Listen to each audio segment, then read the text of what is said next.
ಭಾರತೀಯ ಚಿತ್ರಕಲೆಗೆ ಹೊಸ ಆಯಾಮ ನೀಡಿದ ರಾಜ ರವಿವರ್ಮರ ಕುಂಚದಲ್ಲಿ ಅರಳಿದ ಕಲಾಕೃತಿಗಳಿಗೆ ಮಾರು ಹೋಗದವರಿಲ್ಲ.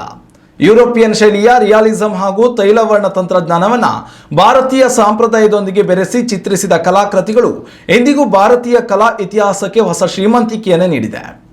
ಇದೀಗ ಈ ಮಾತಿಗೆ ಸಾಕ್ಷಿ ಎಂಬಂತೆ ಭಾರತದ ಖ್ಯಾತ ಕಲಾವಿದ ರಾಜ ರವಿವರ್ಮ ಅವರ ಕುಂಚದಲ್ಲಿ ಅರಳಿದ ಅಪರೂಪದ ಕಲಾಕೃತಿಯೊಂದು ಜಾಗತಿಕ ಮಟ್ಟದಲ್ಲಿ ಹೊಸ ದಾಖಲೆ ನಿರ್ಮಿಸಿದೆ. ಹೌದು, ನ್ಯೂಯಾರ್ಕ್ನಲ್ಲಿ ನಡೆದ ಹರಾಜಿನಲ್ಲಿ ರವಿವರ್ಮ ಅವರ ಯಶೋಧ ಮತ್ತು ಕೃಷ್ಣ ಪೇಂಟಿಂಗ್ ಬರೋಬ್ಬರಿ $18 ಮಿಲಿಯನ್ ಅಂದ್ರೆ ಸುಮಾರು 150 ಕೋಟಿ ರೂಪಾಯಿ ಮೊತ್ತಕ್ಕೆ ಮಾರಾಟವಾಗುವ ಮೂಲಕ ಭಾರತೀಯ ಕಲಾ ಇತಿಹಾಸದಲ್ಲೇ ಅತ್ಯಂತ ದುಬಾರಿ ಕಲಾಕೃತಿ ಎಂಬ ಹೆಗ್ಗಳಿಕೆಗೆ ಪಾತ್ರವಾಗಿದೆ. ತಾಯಿ ಯಶೋಧೆಯು ಬಾಲಕೃಷ್ಣನನ್ನ ಪ್ರೀತಿಯಿಂದ ಅಪ್ಪಿಕೊಂಡಿರುವ ಈ ಚಿತ್ರವು ರವಿವರ್ಮ ಅವರ ಅತ್ಯಂತ ಶ್ರೇಷ್ಠ ಕಲಾಕೃತಿಗಳಲ್ಲಿ ಒಂದು ಎಂದು ಪರಿಗಣಿಸಲ್ಪಟ್ಟಿದೆ.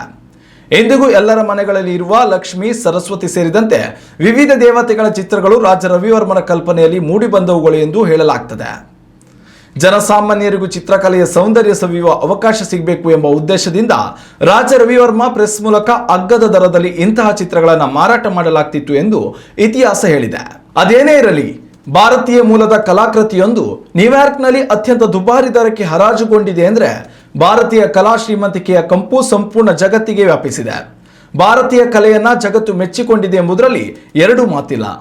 ಉತ್ತಮ ಸಂಸ್ಕಾರಯುತ ಶಿಕ್ಷಣದೊಂದಿಗೆ VSS English medium CBSE school Udupi Muddur.